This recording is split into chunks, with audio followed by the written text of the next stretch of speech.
నెల్లూరు జిల్లా సర్వేపల్లి నియోజకవర్గంలోని తోటపల్లి గూడూరు మండలం సౌత్ ఆమలూరు గ్రామంలో జన నివాసాల మధ్య ఇప్పటి బంకు నిర్మాణం చేయడాన్ని గ్రామస్తులు మీడియా దృష్టికి తీసుకొచ్చారు. గతంలో ఇదే చోట ధాన్యపు మిల్లు నడిపేవారు.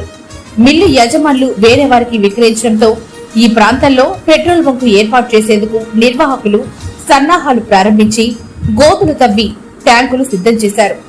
పెట్రోల్ బంకు నిర్మాణానికి స్థానిక గ్రామ పంచాయతీ కేంద్రంలో ప్రజాభిప్రాయం తీసుకుని నిర్ణయాలు తీసుకోవాల్సి ఉండగా ఇవేవీ తీసుకోకుండా పెట్రోల్ బంక్ నిర్మాణం చేయడం ఎంతవరకు సమంజసమని గ్రామస్తులు ఆరోపిస్తున్నారు. భవిష్యత్తులో ఏదైనా ప్రమాదం సంభవిస్తే జనవాస ప్రాంతాలకు తీవ్ర నష్టం జరిగే ప్రమాదం ఉన్నట్లు చుట్టుప్రక్కల కాలనీవాసులు పేర్కొన్నారు. దీనిపై ఉన్నతాధికారులు స్పందించాల్సిన అవసరం ఎంతైనా ఉందని వారు కోరుతున్నారు.